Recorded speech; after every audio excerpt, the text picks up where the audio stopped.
Subscribe now and press the bell icon. Never miss an update.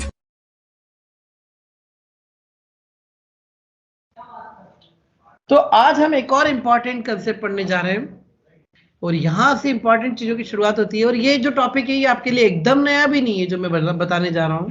मैं आज से शुरू कर रहा हूं फंक्शन, जो हम कई बार बना चुके हैं। आई होप आपको याद होगा, बटन की क्लिक पर हम फंक्शंस को कॉल कराते आए हैं, है ना। लेकिन मैंने आपसे थोड़ा सा एक लिबर्टी ली थी कि अभी मैं ज्यादा नहीं समझाऊंगा, सिर्फ यूज करिए। बट आज बात कर सकते हैं पूरी तरह से फंक्शन पर कि फंक्शन एग्जैक्टली होते क्या है, क्यों यूज करना है, कैसे बनाए जाएंगे। ठीक है, कल फिर उस पर और बातें होंगी कि कितने अलग अलग तरीके से हम इसको बना सकते हैं, कहाँ कहाँ यूज करेंगे। ठीक, तो फंक्शन एग्जैक्टली होते क्या है। देखो, फंक्शन सी में भी पढ़े आपने, सी से इंट्रोड्यूस हो चुके थे, है ना, कभी जिसने सी पढ़ी हो। एक्चुअली क्या होता है ना कि एक कोड है, अब वो 1 लाइन का है या 50 लाइन का है, जो भी है, पर वो पूरा कोड है। मैंने एक टास्क को करने के लिए कोड लिखा एंड थोड़ी देर बाद मुझे इस कोड की फिर से जरूरत पड़ी, मुझे उसको पूरे कोड को फिर से लिखना पड़ेगा, है ना। थोड़ी देर बाद फिर जरूरत पड़ी, फिर 50 लाइन मुझे लिखनी पड़ेगी, हाँ या ना। हम प्रोग्रामर हैं, हम अपनी सहूलियत के लिए इस पूरी 50 लाइन के कोड को एक ब्लॉक के अंदर रख देते हैं और ब्लॉक को एक नाम दे देते हैं और ये बन गया आपका फंक्शन। और अगली बार से आपको इस पूरे लॉजिक को दोबारा लिखने की जरूरत नहीं है, सीधा उसका नाम देके उसे कॉल कर दीजिए, पूरा फंक्शन ऑटोमेटिकली इन्वोक हो जाएगा। Is it clear?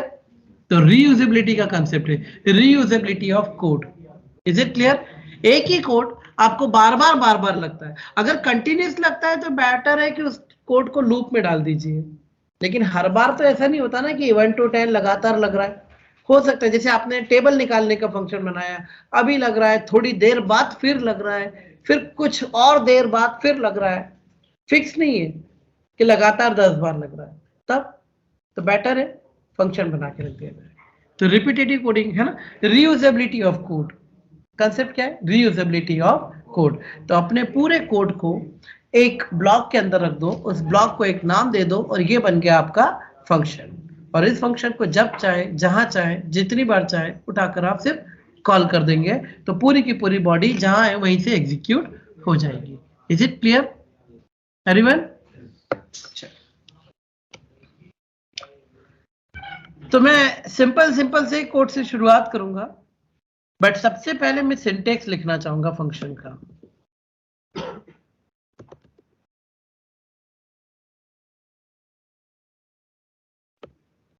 Multi line comment, पहले फंक्शन का सिंटेक्स। फंक्शन जब भी लिखना है फंक्शन कीवर्ड का यूज करना पड़ेगा। फिर आता है का नाम, फिर आती है आर्ग्यूमेंट्स की या पैरामीटर्स, जो भी बोलिए आप इनको, लिस्ट, मतलब 1 2 10 15 20 जितने आप चाहें। Right everyone? यहां से शुरू होती है फंक्शन की बॉडी।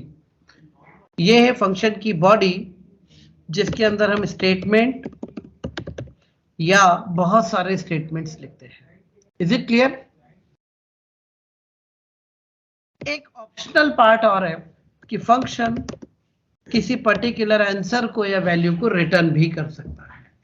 ठीक है, ये क्या है, क्यों है, अभी बात करते हैं। Right everyone? हाँ या ना? फंक्शन कीवर्ड लगेगा, फंक्शन का जो नाम आप रखना चाहे रख सकते हैं, बस कोई कीवर्ड मत यूज करिएगा। फंक्शन का नाम var नहीं होगा, फंक्शन का नाम डॉक्यूमेंट नहीं होगा, राइट नहीं होगा, है ना, इफ नहीं होगा, फॉर नहीं होगा, ये तो आप समझते हैं, इतना तो basic. Right, okay. Argument list क्या है, क्यों है, बात करते हैं अभी। अंदर है एक स्टेटमेंट या बहुत सारे स्टेटमेंट। ठीक, ये पूरे फंक्शन के पार्ट होंगे। इस पूरे को हम कहते हैं फंक्शन की बॉडी। और फंक्शन चाहे तो एक वैल्यू रिटर्न भी कर सकता है। रिटर्न का काम क्या है, थोड़ा और टाइम लगेगा समझने में, बट आज ही। Right everyone? ओके। तो जैसे मैंने एक फंक्शन लिखा, फंक्शन पहले भी बनाया हमने, हमारे लिए एकदम नए भी नहीं है। वेलकम। अब सपोज मैंने वेलकम में लिखा डॉक्यूमेंट डॉट राइट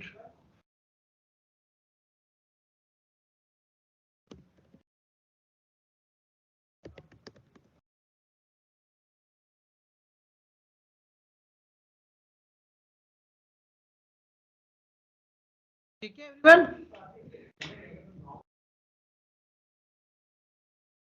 अब जब मैं इसे कॉल करूंगा तो मुझे सिर्फ इतना लिखना है, वेलकम।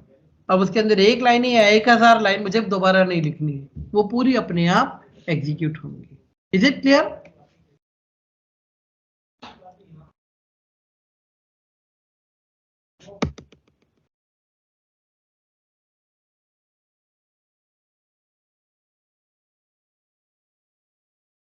आया? अब बैक टू बैक इस फंक्शन को मैं 3-4 बार कॉल कर देता हूं, उतनी बार ये बॉडी एग्जीक्यूट होगी। Is it clear? तो अब इसके अंदर 1000 लाइन भी है, तो आपने कितनी लिखनी है? आधी, बस नाम देना है ना, और वो पूरी की पूरी बॉडी अपने आप एग्जीक्यूट होगी। पर्पस समझ में आ रहा है? बहुत सारी लाइंस आपको बार बार नहीं लिखनी। Any doubt everyone? हाँ है ना?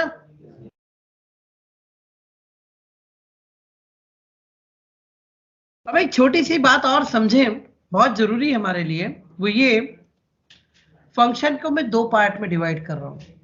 ये जो पहला सीन है ना, पहली लाइन आर्गुमेंट लिस्ट तक की, इसे हम कहते हैं फंक्शन का सिग्नेचर। सिग्नेचर मतलब ये है इसका स्पेसिफिकेशन, जो आपको दूर तक दिखता है, मतलब जो बाहर से भी देख रहे हैं वो लोग को भी दिखता है। क्लियर? लेकिन कर्ली ब्रेसेस के जो अंदर है वो है फंक्शन की बॉडी, जो पूरी तरह से हिडन होती है, प्राइवेट होती है। Nobody can see inside the body. Is it clear everyone? तो एक्चुअली ये है डेटा एब्स्ट्रैक्शन का कंसेप्ट। हम लोग फंक्शन बना बना कर रख देते हैं और लोगों से कहते हैं आप इसे कॉल करो। सिग्नेचर पूरा दिखाना पड़ता है कि नाम क्या है और पैरामीटर कितने हैं, ताकि कॉल करने वाला उतना कॉल कर पाए। लेकिन ये हम कभी नहीं दिखाते कि हम अंदर कोड कैसे लिखते हैं। राइट? आप सब लोगों ने डॉक्यूमेंट डॉट राइट को पता नहीं कितनी बार यूज किया है। आपने उसका कोड देखा है? मैंने नहीं देखा। हाँ, मैंने नहीं देखा। जावा स्क्रिप्ट ने हमको दे दिया कि डॉक्यूमेंट डॉट राइट है, जितने पैरामीटर देना चाहो दे सकते हो, बस यूज करो। हम भी यूज करे जा रहे हैं। Console dot log, log function दे दिया, इसमें लिखो, हम लिख रहे हैं। बॉडी अंदर क्या लिखा हमें क्या मालूम, राइट? और हमें पता भी नहीं चलता। Is it clear? तो एक होता है स्पेसिफिकेशन जो पब्लिक है, फ्री फॉर ऑल, सब देख सकते हैं, और एक है बॉडी जो टोटली प्राइवेट होती है। तो हम डेवलपर्स अपने कोड इस तरह से हाइड करते हैं, हम लोगों को दिखाते हैं, हम इंट्रोड्यूस करते हैं, ये मेरा डेवलपर, ये मेरा डेवलपर, ये मेरा डेवलपर, ये मेरी डेवलपर, ये लोग आपके लिए काम करेंगे। पर मैं ये कभी नहीं दिखाऊंगा ये काम कैसे करेंगे। राइट? Is it clear? तो स्पेसिफिकेशन अलग सीन होता है जो कि पब्लिक होता है, जो सबको अवेलेबल होता है, everyone can see that particular specification, और you can say the signature. But the body is totally private, पूरी तरह से हिडन होती है, nobody can see inside the body. Is it clear? हाँ या ना? ये कंसेप्ट इसलिए बोल रहा हूँ क्योंकि धीरे धीरे हमें इसकी जरूरत पड़ने वाली है। तो ये तो एक छोटा सा फंक्शन मैंने दिखाया, और आपने देखा मैं जहां चाहे, जब चाहे, जितनी बार चाहे कॉल कर सकता हूँ। इनफैक्ट आपने भी बटन की ऑन क्लिक पर भी इसे कॉल किया, और अभी भी आप चाहें तो एक बटन बनाकर उस पर कॉल कर पाएंगे। ठीक है? ओके। पर धीरे धीरे मैं और आगे आ रहा हूँ, क्योंकि सिंटेक्स जब तक कंप्लीट नहीं होता जब तक मैं फंक्शन बनाते चलूंगा। अब मैंने एक फंक्शन और बनाया, ये बोलता है मुझे दो, मैं ना सम करके दिखाता हूं तुमको।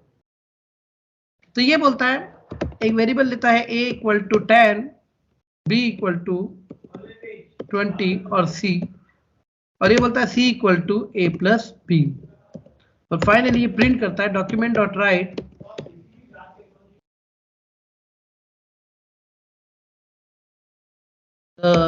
सम इज, बन गया मेरा फंक्शन। मैंने इसे भी, जैसे भी अभी हमारी बात हुई थी, राइट, मैंने इसे भी कई बार कॉल कर लिया। अब मैं इसे 3 बार कॉल करूं या 30 बार, आंसर एक ही है। तो क्या मैं इतनी बार कॉल करूंगा? अगर आप हमेशा एक जैसा आंसर देते हो तो अगली बार कोई आपसे पूछने आएगा? नहीं ना? हाँ है ना? रीयूजेबिलिटी तो नहीं बन रही है। हाँ, काम हो रहा है, 2 नंबर का सम करके वो हमें दे रहा है। हाँ है ना? अब सिंपल सी बात है, ये बंदा एक सर्विस प्रोवाइडर है, मैं जाता हूँ इसके पास कि सुनो यार मेरे ये इनपुट है, मुझे आउटपुट बताओ, तो ये बोलता है आप अपना रखो, मैं बताता हूँ अपनी तरफ से। मुझे काम ही नहीं आया बंदा, राइट। जैसे मान लो जैसे अब मैं जानना चाह रहा हूं मुझे टैक्स कितना पे करना है इस साल, है ना, ये सीए है, राइट, ये सीए है और मुझे टैक्स पे करना है, तो मैं इसके पास जाता हूं कि भाई सुनो ये बताओ मुझे इस साल टैक्स कितना देना पड़ेगा। अब मैं क्या एक्सपेक्ट कर रहा हूं कि ये मुझसे सैलरी पूछेगा, है ना, मेरा ग्रॉस सैलरी पूछेगा, ये सब कुछ पूछेगा। ये कुछ पूछ ही नहीं रहा, बता सर आप तो जाओ और 1 लाख रुपए भर दो। कैसे? ये बोलता मैंने सब मान लिया है, सैलरी भी मैंने ही मान ली है, ग्रॉस सैलरी भी मैंने ही मान ली है। मैं थोड़ी देर बैठा, इतनी देर में आप में से कोई और आया, इसने कहा तू तो बिल्कुल 1 लाख भर दे। मैंने कहा ये पागल आदमी सबको 1 लाख बोलता है, क्यों? क्योंकि इसने खुद ही समझ लिया सैलरी क्या होगी, इसने खुद ही समझ लिया कि ग्रॉस सैलरी क्या होगी, तो फिर हम इसके पास क्यों आए? हम आए तो हमसे सुनना और हमारे इनपुट ले और हमारे इनपुट पर काम करके हमें बता हमारा टैक्स कितना है, तब तो इसकी दुकान चलेगी, नहीं तो ये तो कल ही बंद हो जाएगी। एम आई राइट? तो ये क्यों?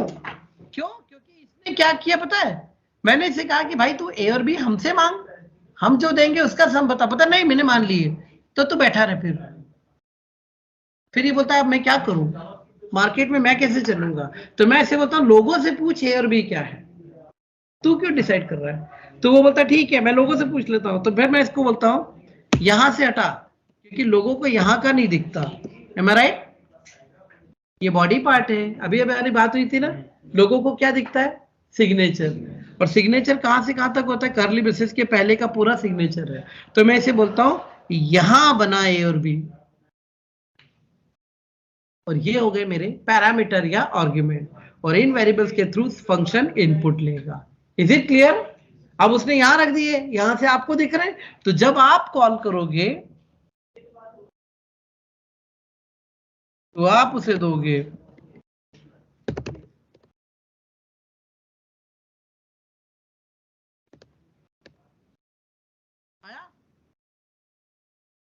अब हो गई इसकी रियूजेबिलिटी। Is it clear? तो जो कॉल कर रहा है वो इनपुट देगा, और उन इनपुट पर अगर आप काम करोगे तो आप मार्केट में सस्टेन करोगे। अदरवाइज आपने ए भी मान लिया, आपने बी मान लिया, तो आप बंदे को तो सुन ही नहीं रहे जो आपको कॉल कर रहा है। आपको कॉल करेगा क्यों कोई, है ना? मेरे पास 2 नंबर है, मुझे सम करते आता नहीं, तब तो मैंने आपको बुलाया था। Is it clear? तो पैरामीटर का मतलब समझे? पैरामीटर वो डमी वेरिएबल्स हैं जिनके थ्रू फंक्शन इनपुट गेट करता है। आया? जो कॉल करे वो देगा, हाँ या ना? एवरीवन सुनो, इन्हें हम कहते हैं फॉर्मल पैरामीटर्स। ये फॉर्मल है, डमी है ना? फंक्शन ने क्या बोला, एक ए होगा एक बी होगा, जो भी होगा उनका मैं सम करूंगा और प्रिंट करूंगा। इसके पास अभी है कुछ भी नहीं, पर ये बोल रहा है एक ए होगा एक बी होगा, उन दोनों का सम करके मैं प्रिंट करूंगा। अब होगा कब? जब जो कॉल करेगा वो देगा, और ये जो देगा वो क्या है? Actual parameters. समझ में आई कहानी? इन्हें कहते हैं फॉर्मल पैरामीटर और इन्हें कहते हैं actual parameter. And needless to say कि actual parameter must match with the number of formal parameters. 2 मांगे हैं 2 देने पड़ेंगे, है ना? 3 मांगे हैं 3 देने पड़ेंगे, हाँ या ना? एवरीवन? तो अब ये फंक्शन मेरा यहां से क्या हुआ, थोड़ा सा डायनामिक हुआ। समझ में आई कहानी? और आर्ग्यूमेंट या पैरामीटर कहते हैं इन्हें, किनको? इनको। और इसीलिए मैंने यहां लिखा था आर्ग्यूमेंट लिस्ट, यानी कितने भी दिए जा सकते हैं, जिसको जितने की जरूरत हो उतने। Any doubt? पक्का? स्टेटमेंट या स्टेटमेंट्स भी समझ में आया। अब बात कर रहे हैं रिटर्न वैल्यू की, है ना? अभी तक मैंने 2 फंक्शन बनाए, दोनों कुछ न कुछ प्रिंट कर रहे हैं, राइट? अब मैं चाहता हूं फंक्शन मुझे वैल्यू वापस दे, इनपुट जो मैं दे रहा हूं आप मुझे मेरा आउटपुट दो, मुझे प्रिंट नहीं करवाना, मुझे जो करवाना है मैं करवाऊंगा, मेरी मर्जी, आप मुझे वापस दे दो, हाँ है ना? फंक्शन का काम हमेशा आउटपुट्स को प्रिंट करना नहीं होता। अब जैसे मैं आपके पास आया कि भाई ये मेरी सैलरी है, ये मेरी ग्रॉस सैलरी है, मुझे बताओ मेरा टैक्स कितना बनेगा, तो आप प्रिंट कर दोगे, प्रिंट नहीं करा ना, आप मुझे बताओ तब तो मैं इनकम टैक्स ऑफिस जाकर अपना टैक्स भरूं ना। Is it clear? तो आप मुझे फिगर रिटर्न करो, तो कई बार फंक्शन को वैल्यू रिटर्न भी करनी होती है। बात समझ में आ रही है? हाँ है ना? देखो ये बहुत इंपॉर्टेंट है फंक्शन, इतना सा भी डाउट हो तो यही क्लियर कर लो, क्योंकि इसके बाद हम फंक्शन के ब्याह पर बहुत सारे बड़े बड़े काम करने वाले हैं, पर तब ये ना हो कि हमको फंक्शन का बेसिक ही नहीं पता। तो जो भी डाउट है जहां भी है बिल्कुल यही रोक लो मुझे और यही पूछ लो, है ना?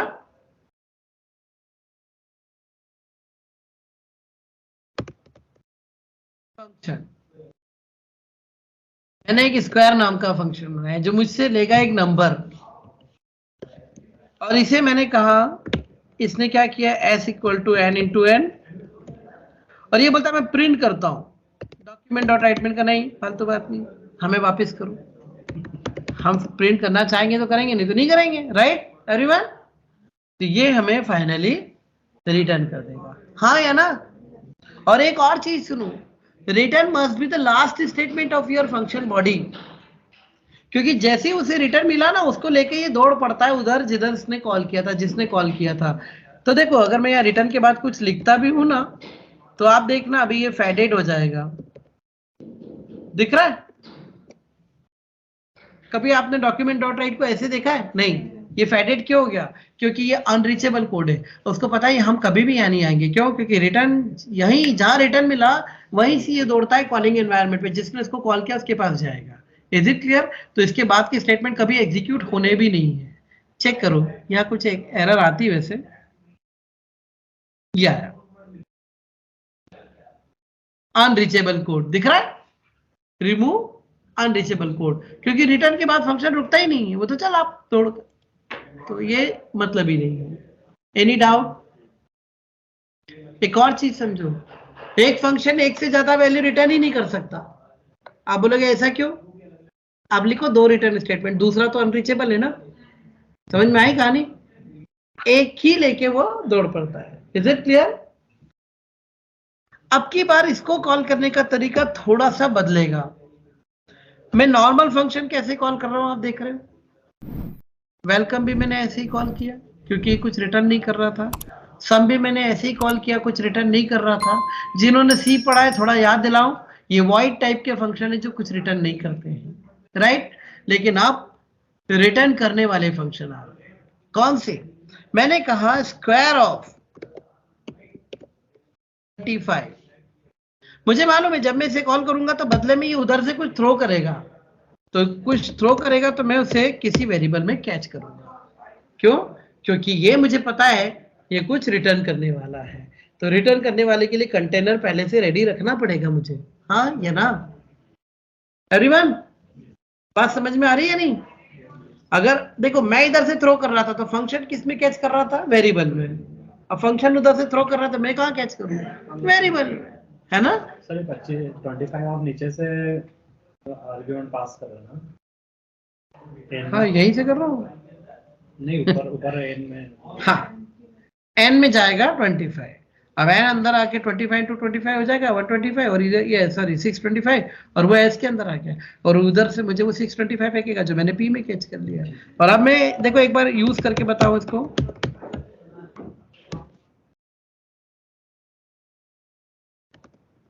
the square of 25 is how much?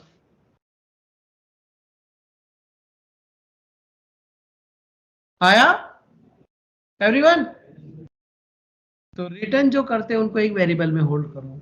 हालांकि रिटर्न वाले फंक्शन को हम दो तरह से कॉल करते हैं, देखो स्क्वायर ऑफ 25 इसको कैच किया किसमें? पी में, और पी को यूज किया, है ना? अगर आपको प्रिंट ही करना है तो फिर आप इतना घूम के भी मत जाओ, जैसे मुझे 35 का भी चाहिए। अभी आपने क्या किया? स्क्वायर ऑफ 25 को कॉल किया पी में, और फिर पी को यहाँ यूज किया, हटाओ पी को बीच में से, डायरेक्ट कॉल कर लो स्क्वायर ऑफ 35, तो जो आउटपुट आएगा वो प्रिंट में गिरेगा, और प्रिंट उसको जाकर प्रिंट कर देगा। Is it clear? हाँ है ना? और ये आपके लिए नया सीन नहीं है, सुनो, जो फंक्शन कुछ रिटर्न करते हैं उनको डायरेक्ट प्रिंट में कॉल किया भी जाता है। नहीं याद हो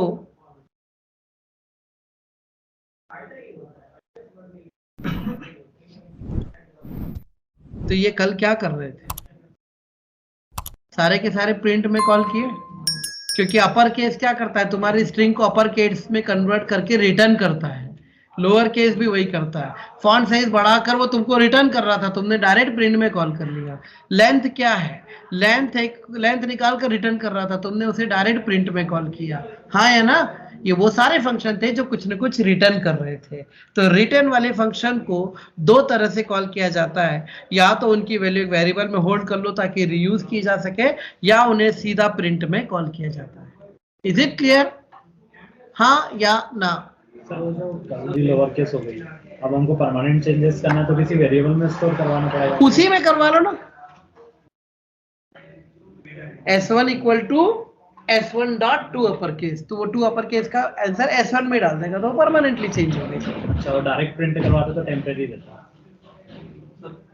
जैसे अपन ये डॉक्यूमेंट डॉट राइट नहीं लिखेंगे कंसोल डॉट लग तो वो डायरेक्ट नहीं आएगा इसका 25 आएगा ना, ये P में आ गया। अब P का क्या करना है, एक बार वैसे रन कर नहीं ऐसे नहीं होता, ये ऐसा होगा, P में आ गया।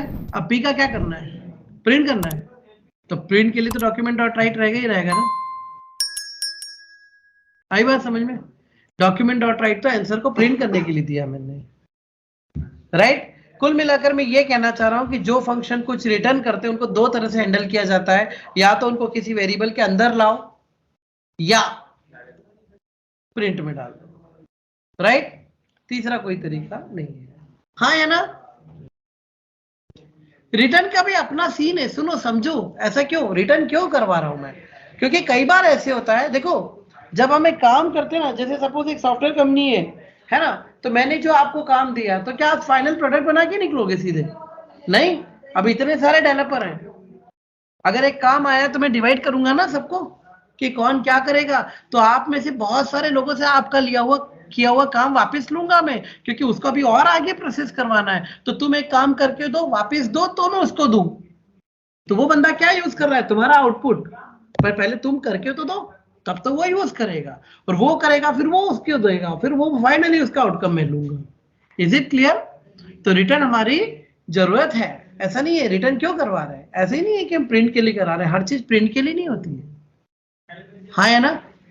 जैसे अगर मैं सीधी सी बात करूं, अभी मैं जैसे इनसे सीए के हिसाब से बोल रहा था, हम सब एक ही कंपनी के, और ये हमारी कंपनी का सीए है ना। मैं इसके पास जाता हूं कि यार भाई ये मेरा एम्प्लॉय नंबर है 1159, मुझे पता ना मेरा टैक्स कितना है, तो ये क्या बोलता है पता है, सर आपकी ग्रॉस सैलरी कितनी है, मैंने कहा मुझे नहीं पता। तो वो बोलता है कि सर वो अकाउंट्स में है मुस्कान, उसके पास जाओ, उसको बताओ, वो आपको ग्रॉस सैलरी निकाल कर देगी, और जो सैलरी देगी वो लेकर मेरे पास आना। समझ गए मेरी बात को? तो अब मुझे समझ में आया, मैं पहले मुस्कान के पास जाऊंगा कि मुस्कान ये मेरा है आईडी नंबर, मुझे बताओ मेरी ग्रॉस सैलरी कितनी है। मुस्कान जो मुझे रिटर्न करेगी वो लेकर मैं इसके पास आऊंगा, और फिर ये उसके ऊपर मुझे टैक्स निकाल कर देगा, हाँ या ना। Is it clear? अब मैं गया मुस्कान के केबिन में और मुस्कान से पूछा, मैंने कहा मुस्कान मेरा ये आईडी है, मुझे जरा बताओ, मैं 2 घंटे से इसके यहाँ बैठा हूँ, मुझे दे ही नहीं रही है। तो मैं पूछा, मैंने मुस्कान क्या हुआ, तो बोलती कि सर नोटिस बोर्ड पे चिपका तो दिया कब से। क्या मुस्कान का काम प्रिंट करना है? गलत किया ना इसने, आउटपुट वापस करो ताकि ये किसी और के लिए इनपुट बने। Is it clear? तो इनपुट और आउटपुट ये कंसेप्ट है मेरे। अब हम एक डेवलपर कंपनी है, तो आप सबको क्या लगता है कि फाइनल प्रोडक्ट आप ही बना रहे हो? नहीं, आप तो प्रोडक्ट का एक पार्ट कर रहे हो। आपको इनपुट दिया जाएगा, आप आउटपुट वापस करो, आपके आउटपुट को किसी और को दूंगा, वो उसको और आगे बढ़ाएगा, वो मुझे वापस देगा, तो फिर मैं किसी और को दूंगा, और फाइनली डिप्लॉयमेंट वो बंदा करेगा। Is it clear? तो फंक्शन में गिव एंड टेक होता रहेगा, और कैसे होगा? रिटर्न के थ्रू। समझ में आई कहानी, हाँ या ना? पक्का? चलिए कोड कर भी लेते हैं, उससे समझ में भी आ जाएगा आपको। बट फंक्शन का सिंटेक्स क्लियर हुआ?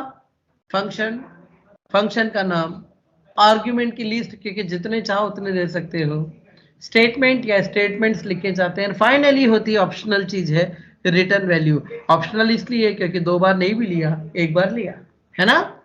हाँ या ना?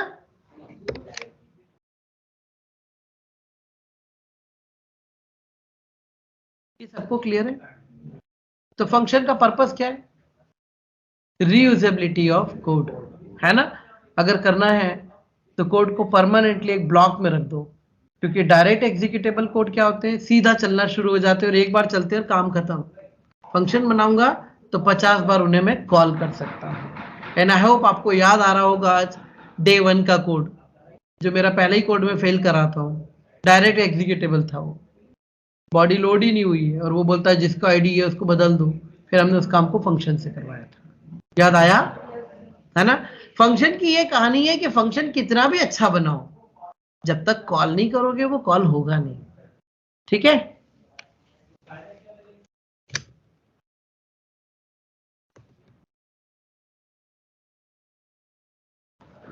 हम रिटर्न पे बात कर रहे थे, तो एक रिटर्न वाला भी बना के देख लेते हैं जो अभी सीन समझ रहे थे, है ना?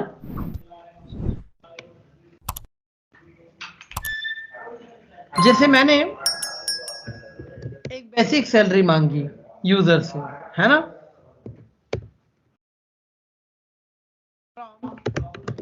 एंटर द बेसिक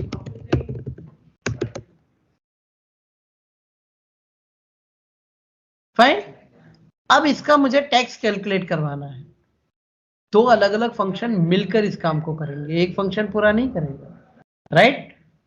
तो मैं क्या करता हूं, एक फंक्शन मैंने मुस्कान वाला बना के रखा हुआ है, फंक्शन ग्रॉस सैलरी, है ना? अब मुस्कान को मुझे क्या देनी पड़ेगी,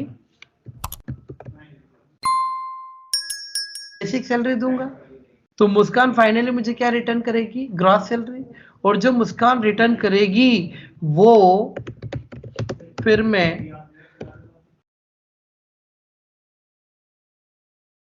आदर्श को दूंगा, तो आदर्श मुझे बताएगा, है ना?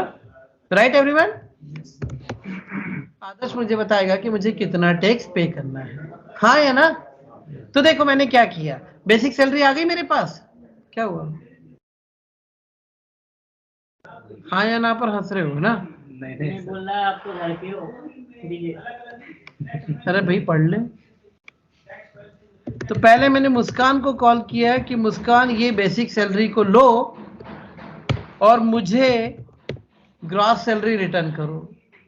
मुस्कान ने दे दिया जी सेल। अभी फिर मैं कॉल करूंगा इसे और इसको दूंगा ये मेरी ग्रॉस सैलरी, तो ये मुझे क्या देगा, टैक्स अमाउंट रिटर्न करेगा, हाँ या ना? एवरीवन आ रही कहानी समझ में? तो चलिए बनाते हैं, ग्रॉस सैलरी आ गई बेसिक से। कुछ पूछना है मुझसे डायरेक्ट पूछा जाए। अच्छा मैंने नाम भी लिया तो खत्म हो जाता तुम्हारा काम।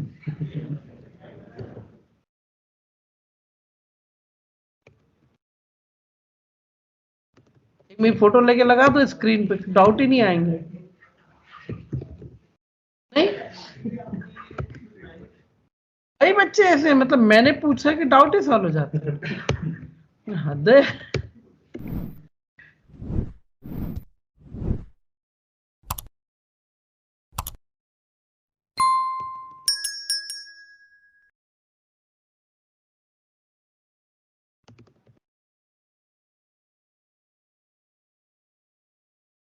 आ रहा है समझ में? तो गिव एंड टेक कैसा चल रहा है मेरा? मेरे पास है बेसिक सैलरी, मैं इसे भेजता हूं किसके पास, मुस्कान के पास। तो मुस्कान मुझे बदले में क्या देती है, ग्रॉस सैलरी। और मुस्कान जो मुझे बदले में दे रही है वो मैं आगे पास ऑन कर रहा हूं किसको, सीए को। और सीए फिर मुझे बताता है फाइनली टैक्स अमाउंट, हाँ या ना? अब इनकी वर्किंग, अब वो करे ना करे कोई फर्क नहीं पड़ता, बट ठीक है कर लेते, इतना कर ही रहे तो बेसिक सैलरी है। तो मुस्कान को पता है कि हमारी कंपनी में डीए दिया जाता है कितना, बेसिक्स का 22%, एचआरए दिया जाता है बेसिक्स का 35% और पीएफ कटता है बेसिक्स का 15%। और finally gross salary equal to basics मिलेगा, डीए मिलेगा, HRA मिलेगा और PF कटेगा, ठीक। और ये मुझे रिटर्न करती है ग्रॉस सैलरी, हाँ या ना। अच्छा, वेरिएबल के इतने सारे नाम हो रहे, कंफ्यूजन मत रखना। ये मुस्कान के लोकल वेरिएबल है जो अपने काम को छोटे छोटे पार्ट में कर करके वो स्टोर कर रही है। फाइनली सबको इकट्ठा करके वो क्या भेज रही है मुझे, ग्रॉस सैलरी, जिसे मैं जी सेल नाम के वेरिएबल में कैच कर रहा हूँ, ठीक है। मुस्कान ने जिस नाम से भेजा उसी नाम से वेरिएबल बनाना मेरे लिए जरूरी नहीं है। इनफैक्ट मैं तो जानता भी नहीं कि वो किस बॉक्स में आउटपुट भेजने वाली है, मैं कैसे पहले से तैयार करूंगा, हाँ या ना, राइट। वेरिएबल के नाम सेम भी हो सकते हैं, अलग अलग भी हो सकते हैं। पहले भी हमने बात की थी, आई होप याद होगा। आपने पिज्जा ऑर्डर किया और जो पिज्जा लेकर आ रहा है हो सकता है उसका नाम वही हो जो आपका नाम है, और हो सकता है उसका नाम कुछ और हो और आपका नाम कुछ और हो। दोनों केस में पिज्जा के टेस्ट में कोई फर्क नहीं पड़ना, या ट्रांजैक्शन में भी कोई फर्क नहीं पड़ना, या किसी तरह का कोई कंफ्यूजन उसको भी नहीं है आपको भी नहीं है कि तेरा नाम भी नरेन मेरा नाम भी नरेन तो तू ही खा ले, ऐसा थोड़ी है ना। हमें क्लियर है भैया, भेजने वाला अलग पाने वाला अलग है ना। तो नाम सेम भी हो सकते हैं, अलग अलग भी हो सकते हैं, डोंट वरी। यार एक मिनट, थोड़ा अर्जेंट है। हेलो,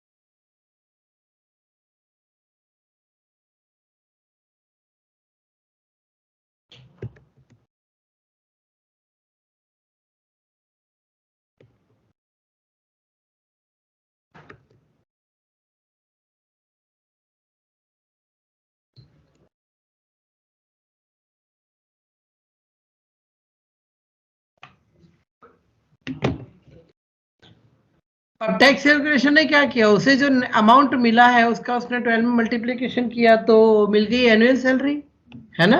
और एनुअल सैलरी जो भी आई, अगर वो 10 लाख से ज्यादा है तो टैक्स अमाउंट कितना है, 40%। अगर वो 10 लाख से कम है लेकिन 5 लाख से ज्यादा है तो 20%, है ना।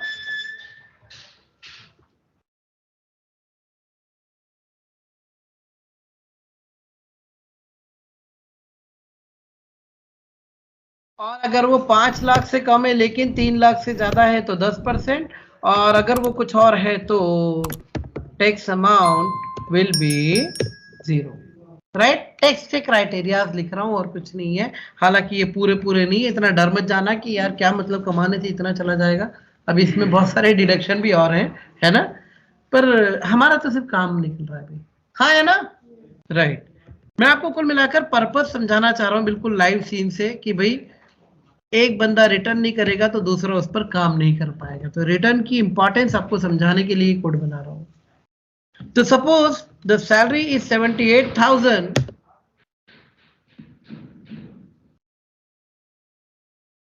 हाँ तो ठीक है, अभी डिडक्शन है ना। 180 वो 80C के अंदर 1.5 लाख का है, ये है वो है, बहुत कुछ है, चिंता मत करो, हो जाएगा, राइट। तो ज्यादा टैक्स बनेगा नहीं, बट हाँ, इज इट क्लियर एवरीवन, हाँ या ना, ठीक है। तो ये आपका टैक्स अमाउंट।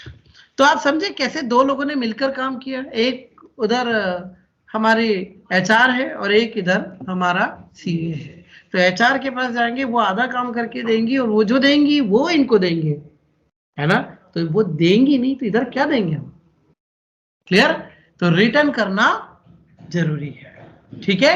तो जब रिटर्न की जरूरत होती है तो रिटर्न का पर्पस समझे ना, फंक्शन क्यों वैल्यू रिटर्न करता है। पर एक और चीज ध्यान रखिए, अगर उन्होंने 2 आउटपुट दे दिए होते तो कंफ्यूजन हो जाता, इसलिए फंक्शन कभी भी एक से ज्यादा वैल्यू रिटर्न नहीं कर सकते, ठीक है। आ गया, चलिए।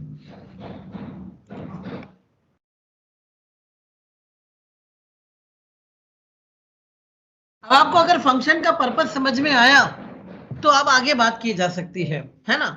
अभी तक आप लोगों ने बहुत सारे कोड लिखे हैं, ऐसा मैं मानता हूं ठीक है। कि आप लोगों ने बहुत सारा काम किया। आपने किसी नंबर को चेक करने के लिए कि वो प्राइम है कि नहीं है, एक लॉजिक लिखा था। आपने ऑड इवन का लॉजिक लिखा था, आपने रिवर्स का लॉजिक लिखा है, आपने पैलिंड्रोम का लॉजिक लिखा है, आपने, है ना, बहुत सारे लॉजिक लिख रखे हैं, राइट। लेकिन अगर ये लॉजिक मुझे बार बार यूज करना है तो क्या करना होगा? इन लॉजिक्स को फंक्शन में कन्वर्ट करके फॉरएवर स्टोर करके रखना है, ताकि जब चाहे, जहां चाहे, जिस कोड में चाहे इसे यूज कर सके। करना क्या है? सीधी ये जावास्क्रिप्ट इंक्लूड करना है जिसके अंदर फंक्शन रखा हुआ है, तो हर कोड में काम आ जाएंगे, है ना, राइट। तो मैं एक नॉर्मल सा लॉजिक लेता हूं जिसे मैं कन्वर्ट करता हूं फंक्शन में, इसके बाद आप लोग ये कन्वर्शन खुद करेंगे, राइट। चलिए मैं एक छोटा सा लॉजिक लेता हूं, या आप चाहें तो कोई और कोई बड़ी चीज हो तो वो बता दें, नहीं तो मैं छोटा सा एक टेबल के लॉजिक को फंक्शन में कन्वर्ट कर देता हूं। कुछ आप चाहेंगे कोई एक लॉजिक?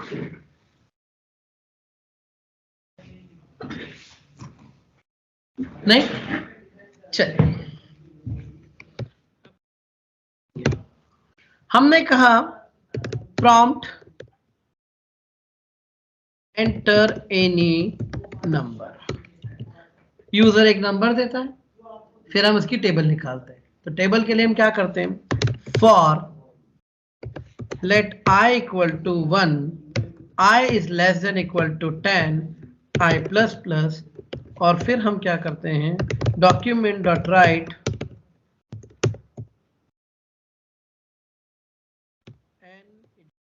आई और एक स्पेस दे देते हैं, राइट एवरीवन। और नेक्स्ट लाइन पे जाने के लिए हम लोग एक BRT, ये मैंने बड़ी मेहनत से एक लॉजिक बनाया। मेहनत क्यों तो आप ही समझो, पर हाँ,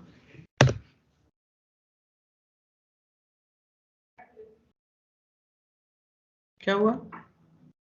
एन मांगा ना यूजर से आए और है, ठीक है, क्या हुआ?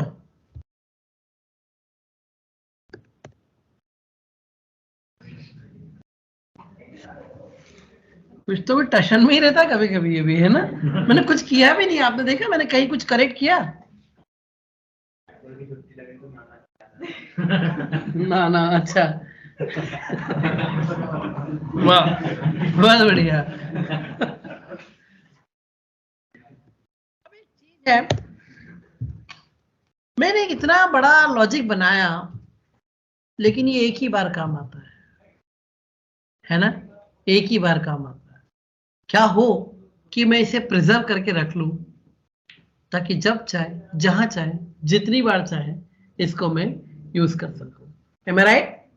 आया समझ में एवरीवन? तो करना क्या है? इसे फंक्शन में कन्वर्ट करो। क्या करोगे? सुनो, देखो, कोई बहुत बड़ा काम नहीं है, सीधी सी बात है। यहां लिखो फंक्शन, यहां लिखो उसका नाम, से शुरू करो और यहां जाकर खत्म कर दो, है ना।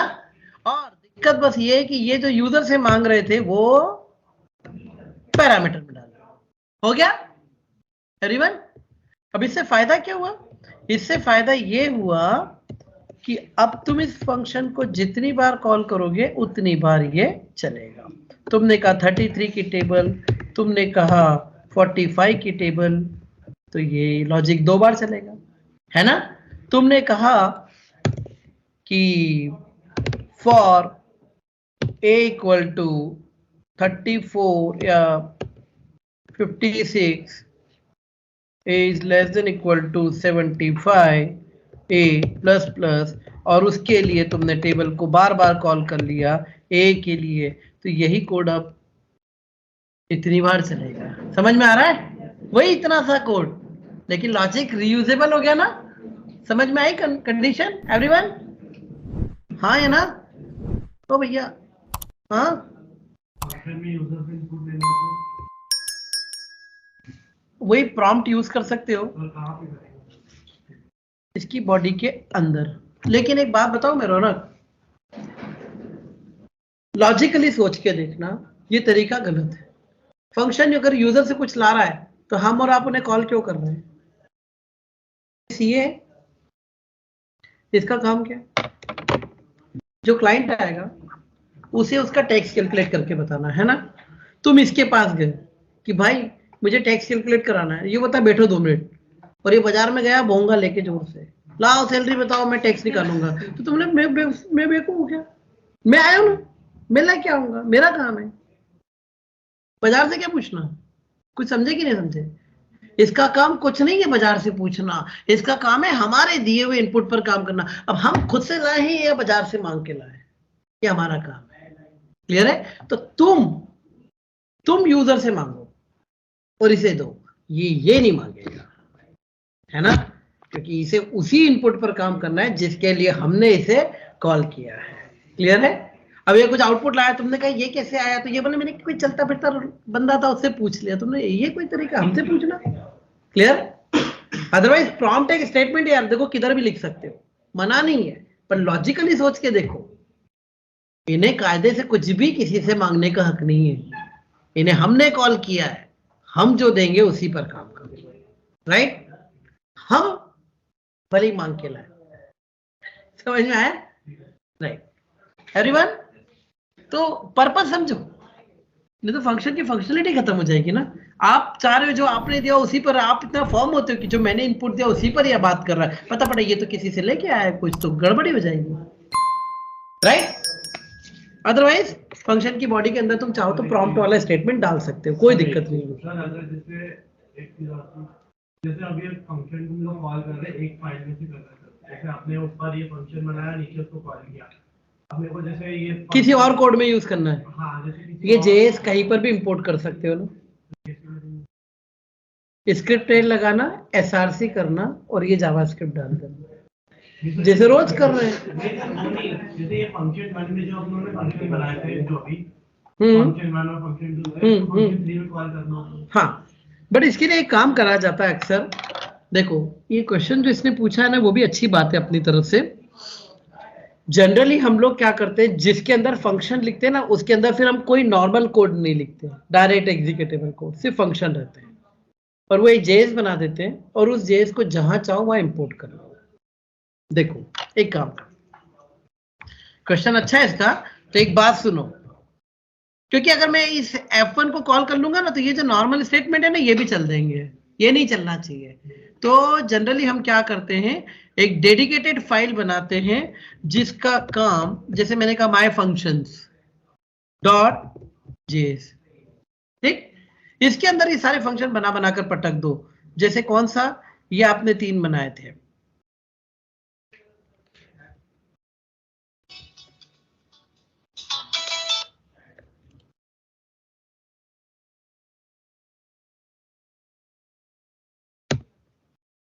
रख दिए। इसके अंदर कोई और कोड मत लिखिए, देखिए उसने बात अच्छी पूछी है तो सबके समझ में आएगी, इसके अंदर कोई और एग्जीक्यूटेबल कोड मत लिखिए, ताकि जो भी इंपोर्ट करे उसके उसमें फालतू लाइन एग्जीक्यूट ना हो। राइट? आया रौनक? अब समझो, ये 4 फंक्शन बना के रख दिए तुमने, है ना? अब क्या है, मैं कोई और कोड करने निकला हूं, तो जैसे मैंने यहां कुछ बनाया,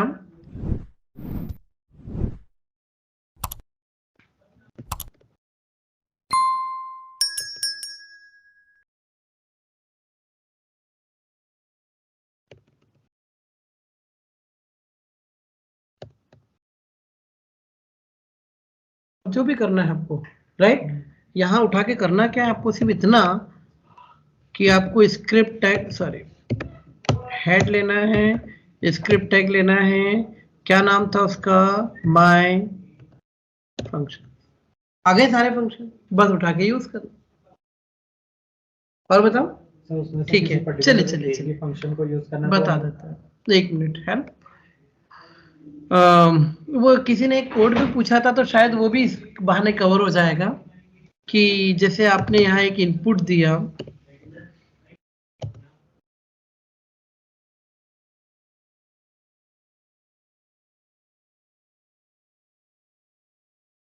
और एक बटन बना दिया मैंने,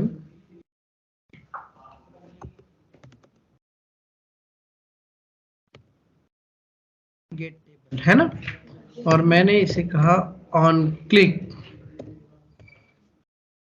और ऑन क्लिक पर मैंने क्या नाम था अभी, टेबल है ना, नाम के फंक्शन को कॉल कर लिया। क्लियर है ये? और इसमें मैंने कहा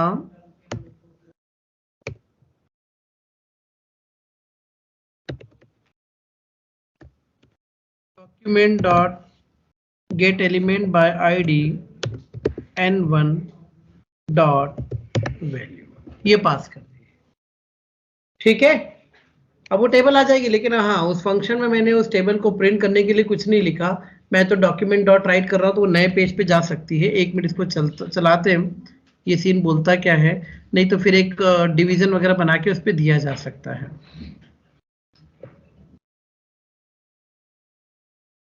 नहीं देगा, ये कहाँ देगा,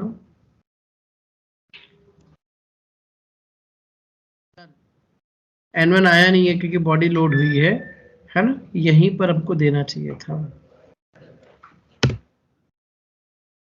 सपोज मैंने इसको यहां पर 6 बोल दिया, 6 की टेबल देनी है। एक मिनट समझ लेते हैं, आ गई है ना, वो तो फिर हम पिक कर लेंगे, कोई बड़ी बात नहीं है। राइट एवरीवन, जैसे आपने इसे हटा ही दिया क्योंकि उसके लिए और लिखना पड़ेगा। जैसे आपने यहाँ पर कह दिया कि भाई 25, तो जब आप खोलेंगे तो ये 25 के, सॉरी 25 की आया, टेबल आ रही ना, समझ में आया?